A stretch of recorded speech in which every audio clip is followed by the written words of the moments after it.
கர்த்தருடைய பரிசுத்தமுள்ள நாமத்திற்கு ஸ்தோத்திரம். இன்றைய நாளின் கர்த்தருடைய வார்த்தையாக எசேக்கியேல் 16வது அதிகாரம் 62வது வசனம். உன்னோடே என் உடன்படிக்கையை பண்ணி ஏற்படுத்துவேன், அப்பொழுது நான் கர்த்தர் என்று அறிவாய். உன்னோடே என் உடன்படிக்கையை பண்ணி ஏற்படுத்துவேன் என்று சொல்கிறார். உன்னோடு கூட ஒரு புதிய உடன்படிக்கையை கர்த்தர் ஏற்படுத்துவேன் என்று சொல்லுகிறார். யாக்கோபோடு கூட தேவன் உடன்படிக்கை பண்ணும் பொழுது அவர் சொல்லுகிறார், நான் உனக்கு சொன்னதை செய்யும் அளவும் உன்னை கைவிடுவதில்லை. அதே வண்ணமாக யாக்கோபனுடைய வாழ்வில் எவ்வளவோ போராட்டங்கள், பிரச்சனைகள், பாடுகள் வந்த பொழுதெல்லாம் தேவனாகிய கர்த்தர் அவனோடு கூட இருந்தார். அவர் சொன்ன வாக்குத்தத்தம் நிறைவேறும் வரை அவனை கைவிடவே இல்லை. அந்த வாக்குத்தத்தங்களை அவர் நிறைவேற்றினார்.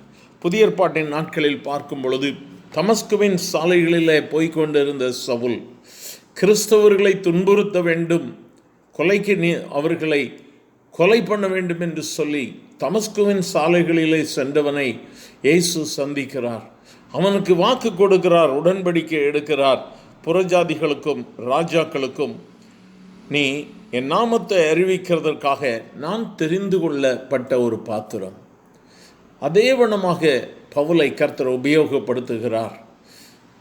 தன்னுடைய உடன்படிக்கையை அவர் நிறைவேற்றுகிறவராக இருக்கிறார். ஆதியாகமம் 12ஆம் அதிகாரத்தில் ஆபிரகாமோடு கூட தேவன் உடன்படிக்கை எடுக்கிறார். நான் உன்னை பெரிய ஜாதியாக்கி உன்னை ஆசீர்வதித்து உன் பேரை பெருமைப்படுத்துவேன், நீ ஆசீர்வாதமாக இருப்பாய். நிச்சயமாகவே இந்த உடன்படிக்கைகளை கர்த்தர் நிறைவேற்றினார். சேனைகளின் கர்த்தர் என்பது அவருடைய நாமம். அவர் பொய்யுரையாத தேவன். இந்த நாளிலும் இந்த வார்த்தைகளை கேட்கிற அருமையான தேவ பிள்ளை, உன்னோடு கூட தேவன் உடன்படிக்கையை ஏற்படுத்தி இருப்பார். அல்லது இன்றைய நாளிலும் ஒரு புதிய உடன்படிக்கையை அவர் ஏற்படுத்த விரும்புகிறார். உன்னை முற்றிலுமாய் தாழ்த்தி அவருக்கு நீ ஒப்பு கொடுப்பாயானால் உன்னுடைய வாழ்க்கையில் ஒரு மறுமலர்ச்சியை கர்த்தர் நிச்சயமாக கொடுக்க முடியும்.